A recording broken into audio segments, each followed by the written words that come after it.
के साथ। नमस्कार, सिटी वाराणसी लाइव में आप सभी का स्वागत है। मैं हूं अमित मिश्रा। आइए अब तक की खास खबरों पर डालते हैं एक नजर।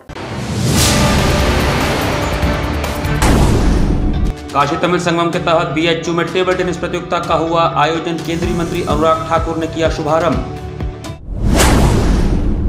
काशी तमिल संगम के तहत आयोजित 3 दिवसीय फिल्म फेस्टिवल का केंद्रीय शिक्षा राज्य मंत्री अन्नपूर्णा देवी द्वारा शुभारंभ। बीएचयू के 102वें दीक्षांत समारोह के अंतर्गत आयोजित उपाधि वितरण समारोह हुआ संपन्न। और स्वामी शंकरानंद जी हॉस्पिटल एवं रिसर्च सेंटर द्वारा आयोजित निःशुल्क नेत्र चिकित्सा शिविर संपन्न। और अब समाचार विस्तार से। स्वतंत्रता भवन में काशी हिंदू विश्वविद्यालय के 102वें दीक्षांत समारोह के तीसरे दिन कला संकाय और सामाजिक विज्ञान संकाय के छात्र छात्राओं को उपाधि वितरित किया गया। काशी हिंदू विश्वविद्यालय के 102वें दीक्षांत समारोह के अंतर्गत स्वतंत्रता भवन कला संकाय और सामाजिक विज्ञान संकाय के छात्र छात्राओं में उपाधि वितरण समारोह का सोमवार को समापन हुआ। अपने विषयों में सर्वश्रेष्ठ अंक प्राप्त स्नातकों को स्वर्ण पदक प्रदान किया गया। स्नातकोत्तर एवं शोध छात्रों को विभिन्न विषयों में उपाधियां तथा सर्वश्रेष्ठ अंक प्राप्त करने के लिए स्वर्ण पदक से सम्मानित किया गया। उपाधि और मेडल पाने वाले छात्राओं और छात्रों के चेहरे पर खुशी देखते ही बन रही थी। छात्र छात्राओं ने मेडल और उपाधि पाने का श्रेय कड़ी मेहनत को दिया। इस दौरान विद्यार्थियों ने कहा कि मुकाम हासिल करने के लिए कड़ी मेहनत बहुत ही आवश्यक होता है। विद्यार्थियों ने इसका श्रेय अपने माता पिता, गुरुजन तथा सहपाठियों को दिया। इस दौरान स्वतंत्रता भवन पूरी तरह से भरा हुआ था। और इस वक्त हम अपनी 102वीं दीक्षांत समारोह मना रहे हैं, जो कि हमारे लिए बहुत ही हर्षोल्लास का समय है। क्योंकि कोरोना काल की वजह से ये खुशी हमें नहीं मिल पाई थी। ये 3 साल तक हमारा जो रुका हुआ था दीक्षांत समारोह, वो तीनों साल को एक साथ मनाया जा रहा है। हम धन्यवाद करते हैं हमारे वीसी साहब का और हमारे बनारस हिंदू यूनिवर्सिटी का कि जिन्होंने हमें इतना खुशी का माहौल दिया। ये उत्साह है बच्चों का। महामना के बगिया में ऐसा उत्साह कन्वोकेशन के टाइम आना लाजमी है। अच्छा लगता है देख के। काशी तमिल संगम खेल महोत्सव के तहत आयोजित टेबल टेनिस प्रतियोगिता का उद्घाटन केंद्रीय सूचना प्रसारण खेल एवं युवा मामलों के मंत्री अनुराग ठाकुर ने किया। केंद्रीय सूचना प्रसारण खेल एवं युवा मामलों के मंत्री अनुराग ठाकुर ने कहा कि काशी तमिल महोत्सव में साहित्य, संस्कृति, खेल व अन्य विधाओं के माध्यम से 2 संस्कृतियों का मिलन हो रहा है। यह बात काशी तमिल संगम खेल महोत्सव के तहत आयोजित टेबल टेनिस प्रतियोगिता के उद्घाटन अवसर पर उन्होंने कही। उन्होंने कहा कि इस भव्य आयोजन में साहित्य और संस्कृति के कार्यक्रम हुए। इसके साथ खेलकूद के माध्यम से उत्तर और दक्षिण को जोड़ने का काम, काशी तमिलनाडु को जोड़ने का काम हो रहा है, जो हमारी हजारों वर्ष पुरानी परंपरा को दर्शाता है। इससे पहले श्री ठाकुर ने टेबल टेनिस प्रतियोगिता में भाग लेने वाले प्रतिभागियों से परिचय प्राप्त किया और स्वयं टेबल टेनिस खेलकर प्रतियोगिता का उद्घाटन किया। सोच है माननीय प्रधानमंत्री मोदी जी की, जो कला, साहित्य और संस्कृति काशी और तमिलनाडु में हजारों वर्ष पुरानी है, उसको वापस सजाने के लिए, जोड़ने के लिए और संभालने के लिए काम किया गया है। और हजारों लोग तमिलनाडु से काशी विश्वनाथ, प्रयागराज, अयोध्या जी जाने का प्रस्ताव है। इसी बीच में युवा खिलाड़ी भी आप देखेंगे मेरे पीछे, तो उत्तर प्रदेश और तमिलनाडु के खिलाड़ी आपस में खेल रहे हैं। न केवल कला साहित्य के क्षेत्र में बल्कि खेलों के क्षेत्र में भी युवाओं को बुलाया जा रहा है, ताकि हम अपने हजारों वर्ष पुराने इतिहास, कला, संस्कृति को जान भी सकें और संबंध और अच्छे भाषा क्षेत्र से बाहर निकलकर ऊपर उठकर और मजबूत संबंध भविष्य के लिए हो। उसकी नींव जो प्रधानमंत्री मोदी जी ने रखी है कि बहुत मजबूत संबंध इन जो प्रदेशों के बीच में भी करेंगे, क्षेत्र के बीच में भी करेंगे और जो पुराना हमारा इतिहास है उसको एक बार फिर आज की युवा पीढ़ी और आने वाली पीढ़ी तक पहुँचाएंगे। देश ही नहीं विदेशों में भी तमिल फिल्मों का डंका बजा है। यह बातें केंद्रीय शिक्षा राज्य मंत्री अन्नपूर्णा देवी ने कही। केंद्रीय शिक्षा राज्य मंत्री श्रीमती अन्नपूर्णा देवी ने कहा कि देश ही नहीं विदेशों में भी तमिल फिल्मों का डंका बजा है। कई फिल्मों को अंतर्राष्ट्रीय स्तर पर पहचान मिली है। भारतीय सिनेमा की शुरुआत से लेकर आज तक तमिल फिल्म उद्योग ने महत्वपूर्ण भूमिका का निर्वहन किया है। निर्माता, निर्देशक, संगीतकार, फिल्मकार, अभिनेता और अभिनेत्रियों ने सफलता के झंडे गाड़े हैं। शिवाजी गणेशन, एमजीआर, कमल हसन, रजनीकांत, विजय सतपति, वैजंती माला, हेमा मालिनी, श्रीदेवी, AR रहमान जैसे कई नाम हैं जो हर भारतीयों को गर्व करने का अवसर प्रदान करते हैं। श्रीमती अन्नपूर्णा देवी काशी तमिल संगमम में तमिल फिल्मों के 3 दिवसीय समारोह का उद्घाटन कर रही थी। पहले दिन राष्ट्रीय सामाजिक चेतना को केंद्र रखकर बनाई गई फिल्म मामड़ित्ता को दिखाया गया। इसमें मुख्य भूमिका विजय सतपथी की है। इसमें काशी की भी बात की गई है। इस अवसर पर तमिल सिनेमा के निर्माता निर्देशक सेनु रामास्वामी ने कहा कि मैं काशी, मां गंगा और प्रधानमंत्री नरेंद्र मोदी का धन्यवाद करने आया हूं। काशी का यह संगम केवल 2 राज्यों के लिए ही नहीं बल्कि पूरे देश के लिए यादगार रहेगा। मुझे बेहद खुशी है कि फिल्म महोत्सव के पहले ही दिन मेरी फिल्म को दिखाया गया। इससे पहले काशी तमिल संगमम के मुख्य समन्वयक श्री चामू कृष्ण शास्त्री ने अतिथियों को अंगवस्त्र और प्रतीक चिन्ह देकर सम्मानित किया। काशी हिंदू विश्वविद्यालय के एमपी थिएटर में बनारस के काफी स्कूली बच्चों सहित आम लोगों ने तमिल फिल्म को देखा और इसकी सराहना की। काशी तमिल संगमम के अंतर्गत आयोजित हो रहे खेल महोत्सव में केंद्रीय शिक्षा राज्य मंत्री अन्नपूर्णा देवी ने बैडमिंटन खेल प्रतियोगिता का शुभारंभ भी किया। और यहाँ हमारे बच्चों को आने के बाद एक दूसरे के साथ मिलने का, एक दूसरे की भाषा, खान पान, रहन सहन, हर एक चीज़ों को जानने का बहुत नज़दीक से उन्हें अवसर मिला है। और ये कार्यक्रम, इस तरह के कार्यक्रम के माध्यम से और ज़्यादा नज़दीकियाँ बढ़ती हैं। हम एक दूसरे को जब जानते हैं, जब हर एक चीज़ों को, चूँकि ये प्राचीन तम ये रहा है कि काशी और तमिल का, तो निश्चित रूप से उसको और प्रगाढ़ बनाने के लिए इस कार्यक्रम के माध्यम से ये और प्रगाढ़ होगा। लोग जानेंगे। अभी जो हज़ारों की संख्या में लोग तमिलनाडु से चलकर यहाँ पे आए हैं, वो काशी को भी समझ रहे हैं। इसके साथ साथ प्रयागराज, अन्य जगहों पे भी वो भ्रमण कर रहे हैं, हर एक चीज़ों को देख रहे हैं। तो ये बहुत ही अच्छी पहल है और हमें लगता है कि इसकी आवश्यकता भी थी, जो पहले नहीं हुआ। ये पहली बार शुरुआत हुई है, निश्चित रूप से बहुत अच्छा है और लोगों को भी अच्छा लग रहा है। सिर्फ काशीवासी को ही नहीं बल्कि तमिलनाडु के लोगों को भी ये बहुत ही अच्छा लग रहा है और लोग आ रहे हैं, बहुत उत्सुकता के साथ वो आते हैं, हर एक चीज़ों को देख रहे हैं और निश्चित रूप से इससे संबंधों में काफ़ी प्रगाढ़ता आएगी।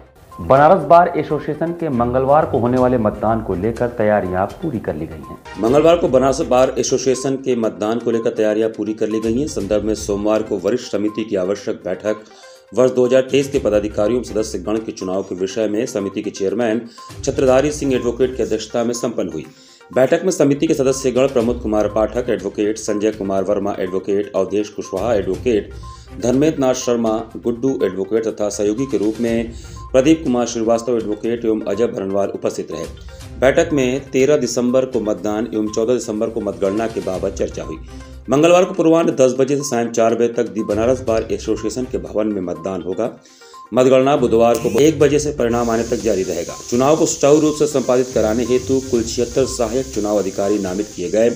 चुनाव की देखरेख करने हेतु पर्यवेक्षक के रूप में Dinanath Singh advocate, Saurabh Srivastava advocate, Radheshyam Choubey advocate को नामित किया गया। रात 10 बजे से 4 बजे तक मतदान का कार्यक्रम होगा और 14 तारीख को 14/12 को काउंटिंग 8 बजे से शुरू होगी। कल के लिए जो व्यवस्था की गई है, कुल 60 टेबल लगाए गए हैं, 7 बूथ लगाए गए हैं और हमारे 21 टेबल हैं जहां से मतलब वितरित होगा और हमारे सभी सहयोगी के रूप में 77 लोग इसमें सहयोगी के रूप में बनाए गए। गाइडलाइन सर जो प्रत्याशी है ये है कि बार काउंसिल द्वारा जारी COP पहचान पत्र और जो AIB परीक्षा पास हैं वो प्रमाण पत्र अपना ले आएंगे। दूसरी चीज ये है कि फोटो मतदान करते समय कोई भी मतपत्र का फोटो नहीं खींचेगा। साथ ही साथ ये भी व्यवस्था की गई है कि जो फोटो स्टेट दिखाते हैं लोग परिचय पत्र वगैरह का या मोबाइल से दिखाते हैं, वो अभी माना नहीं जाएगा। अगर दिखाते हैं तो माना नहीं जाएगा।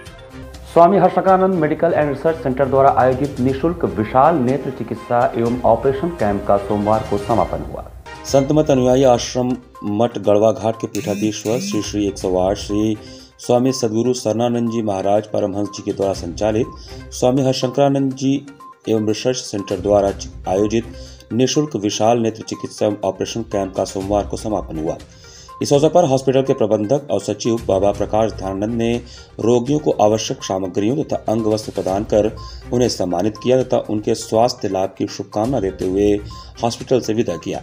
इसी सम्मान के क्रम में निःशुल्क नेत्र चिकित्सा शिविर के चिकित्सकगण doctor Tanmay Srivastava, doctor Kamya Srivastava, doctor Tarun Patel, doctor Anjali Patel, doctor Lalit Pandey, doctor Alok, doctor Vinay को भी अंग वस्त्र प्रदान कर सम्मानित किया गया। ज्ञातव्य कि पिछले 6 दिसंबर से 12 दिसंबर तक आयोजित स्वास्थ्य एवं निःशुल्क नेत्र चिकित्सा शिविर का आयोजन स्वामी शकनानंद जी हॉस्पिटल में किया जा रहा था, जिसमें लगभग 316 मरीजों का पंजीकरण करते हुए उनकी आंखों की जांच, निःशुल्क चश्मा वितरण व चिकित्सा की गई। इनमें से चयनित लगभग 62 मरीजों की आंखों की चिकित्सा के बाद ऑपरेशन किया गया, जो पूर्णतः सफल रहा।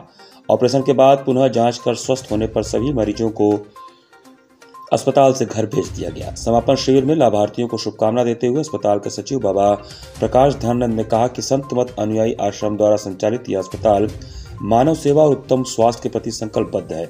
हमारी कोशिश रहती है कि हम हर व्यक्ति को कम खर्चे में उत्तम स्वास्थ्य एवं संबंधित जांच की सुविधा उपलब्ध कराएं। इस अस्पताल की स्थापना 12 दिसंबर 2004 को मठ गढ़वा घाट आश्रम के पीठाधीश्वर श्री 108 से स्वामी सद्गुरु सनानंद जी महाराज परमहंस ने मानव सेवार्थ स्वास्थ्य न्यास के तहत किया था, जहां आज भी महज 20 रुपए की पर्ची पर सभी रोगों का उपचार सुलभ है।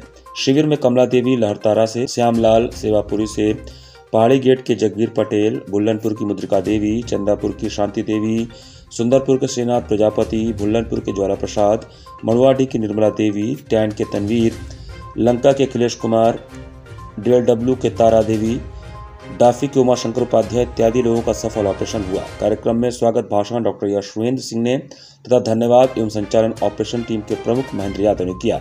अन्य कर्मचारियों का भी सहयोग सराहनीय रहा। 5 दिवसीय मोतियाबिंद शिविर का समापन हो रहा है। पिछले 6 दिसंबर से स्वामी हरशंकरानंद जी हॉस्पिटल एवं रिसर्च सेंटर के नेत्र चिकित्सकों की देखरेख में कुल 316 नेत्र रोगियों ने अपना पंजीकरण कराया। उनकी आंखों की जांच हुई, उसमें से 62 मरीजों का ऑपरेशन हुआ। आज सभी 62 मरीजों के आंखों की पुनः जांच हुई। ऑपरेशन बिल्कुल ही सही कामयाब रहा। सभी मरीजों को सम्मान सहित आज विदा किया जा रहा है। आगे भी अस्पताल का यह प्रयास जारी रहेगा। आरमैला डिग्री कॉलेज में युवा फाउंडेशन द्वारा जागो रे मुहिम के तहत छात्राओं को जागरूक किया गया। सोमवार को आरमैला डिग्री कॉलेज चेतगंज में युवा फाउंडेशन द्वारा जागो रे मुहिम प्रारंभ किया गया, जिसके जरिए छात्राओं को महिलाओं के साथ हो रही हिंसा के प्रति जागरूक किया गया। इसमें मुख्य अतिथि पुलिस कमिश्नर अशोक मुथाजैन और काशी जोन के DCP RS गौतम उपस्थित रहे। साथ ही ACP शिवा सिंह भी उपस्थित रही। इस अवसर पर मुख्य अतिथि ने कहा कि सबसे पहले आप आत्मविश्वास के साथ चलें। आपका आत्मविश्वास ही आपकी सबसे बड़ी ताकत है। आपका आत्मविश्वास देखकर बहुत से मानसिक विकृति के लोग आपसे यूं ही दूर हो जाएंगे। मुश्किल घड़ी में घबराएं नहीं, डटकर सामना करें। प्रशासन के हेल्पलाइन नंबर 112 और 1090 पर तुरंत कॉल करें और सहायता लें। प्रशासन हर तरह से आपके सहयोग करने के लिए तत्पर है। कार्यक्रम में कॉलेज की CEO पूजा दीक्षित, अनुज कुमार सिंह एवं उनकी टीम उपस्थित रही। जागोरे टीम से आलोक गुप्ता, चंचल कुमार तिवारी, रविंद्र मिश्रा, बबलू बिंद, आलोक चौधरी, पारितोष मिश्रा, बबलू यादव, पुष्कर दीक्षित, गौरव सुमन, सोनाली सोरेन, सुशील विश्वकर्मा, शिवांशु सिंह, रोटी बैंक से अनूप पांडे, सीमा चौधरी, कमलेश कुमार, अमित शर्मा, रोहन आदि उपस्थित थे।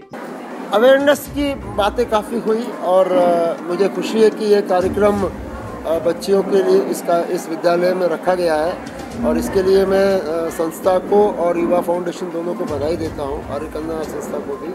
और ये इस तरह के कार्यक्रम होते रहने चाहिए क्योंकि समाज इस समय वक्त की मांग भी है। मैं ये भी कहना चाहूँगा कि सरकार की प्राथमिकताओं में से ये एक है कि महिला संबंधी जो भी मामले आते हैं, अपराध होते हैं, उनमें त्वरित कार्रवाई करें और त्वरित एक्शन लें और निष्पक्ष एक्शन लें। तो हमारे लिए बहुत बड़ी प्रायोरिटी है, उत्तर प्रदेश शासन की नीतियों का एक अंग है। तो इसी लिहाज से मैंने ज़रूरी समझा कि मैं अपनी बात भी रखूं। और मैंने मुख्य रूप से ये बात कही है कि एक तो लगातार इस तरह के कार्यक्रम चलने चाहिए। दूसरा, जो भी पीड़ित बच्ची या कोई भी अन्य व्यक्ति भी हो, अगर किसी भी काउंसलर के पास में, किसी टीचर के पास में, किसी पुलिसकर्मी के पास में आता है तो सबसे पहले हमारा कर्तव्य ये है कि बिना इंटरफेयर किए उसकी बात को हम मनोयोग से सुने। अगर हम सुन लेंगे ध्यान से तो अपने आप समाधान निकल आएगा और उसके साथ साथ उस व्यक्ति को राहत का भी अनुभव होगा। तो यही बात मैंने आज रखी। आप अपना आत्मविश्वास दिखाइए। सबसे पहली बात, अपनी परेशानी को लोगों के सामने कहना शुरू कीजिए। चुप मत रहिए, क्योंकि अगर आपने चुप्पी नहीं तोड़ा तो आपको मुसीबत का सामना आप ही को करना पड़ सकता है। इन्हीं सारी चीज़ों को लेकर हम लोगों ने छात्राओं को अवेयर किया कि आप आते जाते हैं, आपके साथ अगर किसी भी तरह का अश्लील व्यवहार होता है, कुछ भी होता है, तो आप अपनी बातों को कहें और उसे सहे ना। और इस मुहिम हमने अनुरोध भी किया कि इस मुहिम से जोड़ो, क्योंकि अगर हम सभी लोग मिलकर आवाज़ नहीं उठाएंगे तब तक लोगों तक ये बात नहीं पहुँच पाएगी। पांडेपुर स्थित भक्तिनगर में अखिल भारतीय पंचायत परिषद युवा मोर्चा द्वारा स्वागत व रोड शो का आयोजन किया गया। अखिल भारतीय पंचायत परिषद युवा मोर्चा की ओर से पांडेपुर स्थित भक्तिनगर में स्वागत व रोड शो कार्यक्रम का आयोजन किया गया। इसमें संगठन के युवा मोर्चा के राष्ट्रीय अध्यक्ष नीतीश कुमार द्विवेदी व युवा मोर्चा के जिलाध्यक्ष अनुराग चौधरी का स्वागत किया गया। इस अवसर पर आयोजित सभा में वक्ताओं ने पंचायतों को अधिकार देने में कोताही का आरोप सरकारों पर लगाया, साथ ही युवाओं को अधिकार वापस पाने के लिए प्रेरित किया। संगठन के अध्यक्ष वाल्मीकि प्रसाद सिंह ने कहा कि पंचायतों को आत्मनिर्भर बनाना जरूरी है। आज उल्टी गंगा बह रही है, जो सेवक हैं वो मालिक बन गए, मालिक सेवक बन गए। इस दौरान पूर्व राज्यसभा सदस्य व अखिल भारतीय पंचायत परिषद के राष्ट्रीय उपाध्यक्ष ब्रह्मदेव आनंद पासवान, राष्ट्रीय महामंत्री प्रहलाद व अन्य लोग प्रमुख रूप से उपस्थित थे। हमारा ऑल इंडिया पंचायत परिषद गांव जोड़ो युवा जोड़ो का नारा देती है। जब तक युवा एक नहीं होगा हर गांव का, तो गांव का विकास नहीं होगा। और जहां तक कि ये वेतन भोगी पदाधिकारी को हम लोग गांव के लोग मालिक मानते हैं, चाहे वो BDO, CO, SDO, collector, commissioner, मुख्यमंत्री, प्रधान, ये सारे लोग वेतन भोगी हैं। वेतन का मतलब होता है मने बेच देना, तन मने शरीर। जो एक महीना शरीर को बेच करके तनख्वाह पाने वाले हैं, वो जनता के पैसा से तनख्वाह पाने वाले वो मालिक बने हुए हैं। और जो मालिक जनता है, जिसका पैसा से वो तनख्वाह पाता है, वो मालिक बना हुआ है। आज युवा आज निर्णय लेगा, ये तमाम मालिक जो गांव में बसता है, जो पंचायती राज, प्रदेश राज और भारत का पार्लियामेंट का राज, तीनों राज से सबसे बड़ा राज पंचायत का राज होता है। इसको अधिकार नरेंद्र मोदी देने के लिए तैयार हैं। अब यहाँ के नौजवान को जागना है, अपने हक का अधिकार को लेना। नर्मदा कुंवर पब्लिक स्कूल के 2 दिवसीय वार्षिक उत्सव का रविवार को भव्य समापन हुआ। नर्मदा कुंवर पब्लिक स्कूल सुसोहाई स्थित परिसर में चल रहे 2 दिवसीय वार्षिक उत्सव का भव्य समापन हुआ। वार्षिक उत्सव के दूसरे दिन भी भव्यता और चकाचौंध की भरमार रही। द्वितीय दिन कार्यक्रम का शुभारंभ मुख्य अतिथि पूर्व लेफ्टिनेंट रमेश राय सहित विद्यालय प्रबंधक राजेश कुमार राय, उप प्रबंधक प्रवीण कुमार राय, प्रधानाचार्य डॉक्टर दिवाकर राय एवं समन्वयक A.K. वर्मा के कर कमलों द्वारा दीप प्रज्वलन एवं पुष्प अर्पण के साथ हुआ। प्रधानाचार्य डॉक्टर दिवाकर राय ने अपने स्वागत संबोधन द्वारा मुख्य अतिथि एवं विशिष्ट अतिथि तथा निर्णायक मंडल का स्वागत किया तथा सभी को विद्यालय का स्मृति चिन्ह तथा अंग वस्त्र प्रदान कर सम्मानित किया। इसके पश्चात छात्र छात्राओं ने निर्णायक मंडल के समक्ष एक भव्य कार्यक्रम की प्रस्तुति दी, जिसके बाद वाद विवाद प्रतियोगिता, बिजनेस बी, नुक्कड़ नाटक, न्यूज, पीपीटी, स्पॉटलाइट इवेंट और संगीत का माहौल बना। प्रतियोगिताओं में भाग लेने वाले प्रतियोगियों के लिए निर्णायक मंडल ने अनिता सिंह प्रवक्ता, A.K. राय, प्रशांत जी, श्रीमती बृष्टि चक्रवर्ती, संजय सिंह, दया राय, विंध्यवासिनी राय ने अपनी गरिमामयी उपस्थिति से महत्वपूर्ण निर्णय और विजेता घोषित किए। कार्यक्रम में उपस्थित सभी लोगों ने इस मनोरंजक कार्यक्रम का आनंद लेते हुए इसके रोचक प्रस्तुतिकरण की प्रशंसा की। अंत में राष्ट्रगान के साथ इस कार्यक्रम का समापन हुआ। कल और आज 2 दिन का प्रोग्राम विद्यालय में आयोजन किया गया है। इसमें बच्चों को कैरियर काउंसलिंग से लेकर 1 वर्ष के अंदर जितना इनको पढ़ाई हम लोग कराते हैं, उसका एक स्वरूप हम लोग इस समय दिखाना चाह रहे थे। इसलिए 11 बजे से लेकर ये शाम 7 बजे तक प्रोग्राम हमारा 2 दिवसीय रहा। इसमें टोटल एक्टिविटी कैसी रही, बच्चों को हम मंच तक कैसे ले आते हैं, उनको कैसे तैयार करते हैं, शिक्षा से हट के हम इनको क्या दे सकते हैं, ये हम मंच पे जब ले आएंगे तभी बच्चों के अंदर समझ में आएगा। और गार्जियंस को ये जानकारी भी होनी चाहिए कि हमारा बच्चा सिर्फ शिक्षा ही नहीं ले रहा है, साथ साथ अन्य एक्टिविटियों में भाग ले रहा है। एक दूसरे को देखकर दूसरे बच्चे प्रेरित होते हैं और वो एक्टिविटी की तरफ जाते हैं। बच्चों के अंदर देश प्रेम के प्रति भावना पैदा किया जाए, कुछ ऐसा मोटिवेशन हम बच्चों को दें कि देश हित में कार्य करें, तो आगे जाकर के एक देश के अच्छे नागरिक बने तथा डिफेंस फोर्सेस में भी जाना वो पसंद करें। सोमवार को संत साधुराम साहेब के कर कमलों द्वारा उपहार भवन का लोकार्पण किया गया। खेमचंद फाउंडेशन की ओर से सोमवार को अपराह्न हिंद सिंध के प्रख्यात संत साध राम साहब के कर कमलों द्वारा उपहार भवन का शुभ भव्य लोकार्पण हर्षोल्लास मंत्रोच्चारण के बीच संपन्न हुआ। लोकार्पण के पूर्व संत श्री झूलेलाल मंदिर में अपने संरक्षक देव पूज्य झूलेलाल जी का माल्यार्पण किया गया। मंदिर के पुजारी पंडित अनिल शर्मा ने मुख्य अतिथि का माल्यार्पण कर शॉल पहनाकर स्वागत किया। तत्पश्चात धर्मशाला कमेटी के ट्रस्टीगण इंजीनियर एस कुमार सुखवानी के नेतृत्व में संतों को मंचासीन कराया गया। इस अवसर पर प्रबंधक एस कुमार ने धर्मशाला कमेटी व उपहार भवन पर प्रकाश डाला। मुख्य अतिथि संत साधराम साहब ने उद्बोधन में कहा कि विभाजन के बाद पूरे संसार में बिखरे सिंधी अपने सुगंध से संसार में मानवता का जन कल्याण का संदेश बिखेरते आ रहे हैं। धन्यवाद प्रकाश ओपी बदलानी, संचालन लीलाराम सचदेवा, कार्यक्रम संयोजक सतीश छाबड़ा, ओम प्रकाश सुखवानी, राजेश रूपानी, मोतीलाल खट्टर, कुमार सचदेवा व गोपाल सचदेवा, प्रमुख रूप से संरक्षक हसानंद बदलानी, नानक राम पाधवानी थे। उनके लिए कम्प्लीमेंट्री रहेगा ट्रांजिट पीरियड। आए तुरंत स्टेशन से रुके, बोर्ड देखा, चले आए, माउथ पब्लिसिटी होती रहती है, तो फिर वो लोग यहाँ आके रह सकते हैं without any hesitation. Same situation है, मेडिकल अवस्था में आदमी आता है मरीज को लेके, अब अपने मरीज को देखे कि अकोमोडेशन को देखे, तो उसके लिए सुविधा उपलब्ध रहेगी। इन तीनों के लिए कोई चार्जेबल नहीं है। उसके बाद जो थोड़ी बहुत चार्ज रखी जाएगी, इसको मेंटेन करने के लिए ये नो प्रॉफिट नो लॉस का है, ताकि ये शादी ब्याह हो, लड़की की शादी हो, बारात यहाँ रुकनी हो, सब कार्यक्रम यहाँ हो सकते हैं। मिनिमम चार्ज है। कितने रूम है इसमें? 4 रूम है, 4 में बाथरूम, लेटरूम अटैच है और एक बड़ा हॉल है। सही तरह से कहिए तो 25-50 आदमी वहाँ एकोमोडेट हो सकते हैं। सामने भी पोर्शन बना हुआ है, नीचे हॉल है और सामने मैदान। मिशन समाज द्वारा असहाय व जरूरतमंद लोगों को कंबल वितरित किया गया। मिशन समाज सेवा के राष्ट्रीय अध्यक्ष डंपी तिवारी बाबा के द्वारा असहाय जरूरतमंद लोगों को कंबल वितरण किया गया। इस अवसर पर उन्होंने कहा कि हर साल की भांति इस साल भी हम लोगों के द्वारा जरूरतमंदों के पास पहुंचकर उन्हें कंबल वितरित किया गया है। अभी तक हमने 57 कंबल वितरित किए हैं। हमारा यह कार्यक्रम जारी रहेगा।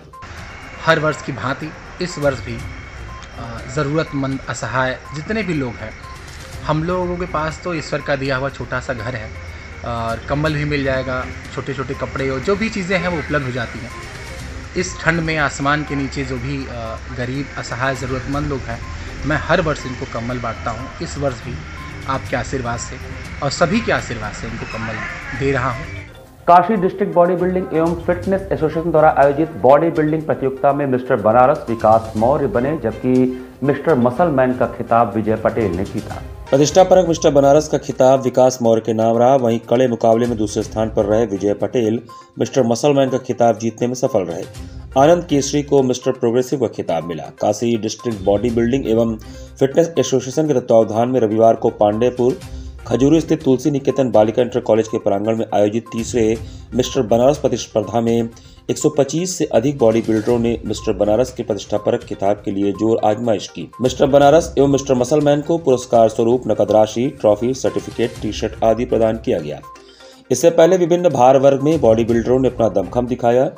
55 किलोग्राम भार वर्ग में आशीष यादव प्रथम, श्रीकांत चौधरी द्वितीय व सचिन निषाद तृतीय स्थान पर रहे। 55 से 60 किलोग्राम भार वर्ग में आनंद केसरी प्रथम, आशीष पाल द्वितीय एवं दानिश तीसरे स्थान पर रहे। 60 से 65 किलोग्राम भार वर्ग में विकास चौधरी प्रथम, बिन साहनी द्वितीय व कृष्णा तृतीय स्थान पर रहे। 65 से 70 किलोग्राम भार वर्ग में विजय पटेल प्रथम, प्रभाकर सिंह द्वितीय तथा प्रज्वल तीसरे स्थान पर रहे। 70 से 75 किलोग्राम भार वर्ग में रोहित जायसवाल प्रथम, सौरभ सिंह दूसरे तथा शिवम यादव तीसरे स्थान पर रहे। 75 से अधिक किलोग्राम भार वर्ग में प्रांशु यादव प्रथम, गौरव वर्मा द्वितीय, नवनीत साहू तृतीय स्थान पर रहे। फिटनेस फिजिक की स्पर्धा में रजत सिंह प्रथम, सौरभ सिंह दूसरे तथा सलीम कुरैशी तीसरे स्थान पर रहे। इन्हें पुरस्कार स्वरूप ट्रॉफी, मेडल, टी शर्ट व सर्टिफिकेट प्रदान किया गया। कार्यक्रम में मुख्य अतिथि भारत माता मिशन पीठाधीश्वर स्वामी विवेक चैतन्य महाराज, विशिष्ट अतिथि सरित कुमार सिंह, डॉक्टर वी.के. सिंह आदि ने खिलाड़ियों को सम्मानित किया। कार्यक्रम का संयोजन अध्यक्ष अहमद फैसल महतो तथा महासचिव विकास चौरसिया ने किया। निर्णायक मंडल में Fasruddin Khan, mister India Govind Jha, mister India Awadhesh Yadav रहे। इस अवसर पर अनिकेत यादव, सुभाष चंद्र चौरसिया, एडवोकेट फिरदौसी, मयंक उपाध्याय, प्रताप बहादुर सिंह, रोमा, निसार अहमद, राजेंद्र, कबीर, रियासुद्दीन, राकेश पांडे, कैश आदि सहयोग में रहे। Third mister Banaras body building championship का समापन हुआ है इसमें बनारस जिले के पूरे बॉडी बिल्डर पार्टिसिपेट किए हैं। ये 100 के ऊपर बॉडी बिल्डर ने इससे पार्टिसिपेट किया है। तो बॉडी बिल्डिंग 6 ग्रुप में हुआ है, जिससे बेस्ट ऑफ 5 चुना गया है और मेन फिजिक A ग्रुप में हुआ था, जिससे बेस्ट ऑफ 10 चुना गया है। ये सभी बॉडी बिल्डर्स को बहुत बहुत बधाई हो और इस गेम में जितने भी प्लेयर पार्टिसिपेट किए हैं हमारे ऑफिसर से धन्यवाद करते हैं और उम्मीद करते हैं इसी तरह भी बनारस में बॉडी बिल्डिंग चैंपियनशिप होती रहेगी और बनारस इसी तरह नाम। रविवार को स्वर्गीय नबी अहमद कैनवस क्रिकेट प्रतियोगिता में केसीसी, केजीएन और वुडक्राफ्ट ने अपने अपने मैच जीते। स्वर्गीय नबी अहमद कैनवस बॉल क्रिकेट प्रतियोगिता में रविवार को खेले गए पहले मैच में केसीसी और खजूरी जेल के बीच मैच खेला गया, जिसमें केसीसी ने पहले बैटिंग करते हुए 89 रन बनाए। जवाब में खजूरी जेल बैटिंग करने उतरी 63 रन पर ही ऑल आउट हो गई। दूसरा मैच राजा कॉलोनी और किंग ऑफ केजीएन के बीच हुआ, जिसमें राजा कॉलोनी ने पहले बैटिंग करते हुए 71 रन बनाए तथा किंग ऑफ केजीएन ने बैटिंग करते हुए 72 रन बनाकर मैच को जीत लिया। इसमें man of the match Abid Ali रहे। तीसरा मैच वुडक्राफ्ट और नदेसर के बीच खेला गया, जिसमें वुडक्राफ्ट ने पहले बैटिंग करते हुए 97 रन बनाए। जवाब में बैटिंग करने उतरी नदेसर की टीम 65 रन पर ऑल आउट हो गई। वुडक्राफ्ट की ओर से man of the match Rabada को दिया गया। इस तीनों ही मैच के मुख्य अतिथि आरटीआई के पूर्व उप निरीक्षक वाराणसी जोन के वकील खान रहे। कमेटी के सदस्य नफीस अहमद पटेल, आदेश श्रीवास्तव, संदीप श्रीवास्तव, अवंतिका मिश्रा, दिनेश दुबे, संतोष सिंह, आबिद, शहनवाज सरफराज, नाजिर इद्दू, जेबी अहमद, नायाब, संजू, अरबाज, आरिफ खान, आसिफ इमरान आदि ने इस पूरे टूर्नामेंट में सहयोग प्रदान किया और उपस्थित रहकर खिलाड़ियों का हौसला अफजाई करते रहे। इसी के साथ सिटी वाराणसी लाइव का संस्करण वहीं समाप्त करते हैं। मुझे दीजिए आज्ञा, नमस्कार।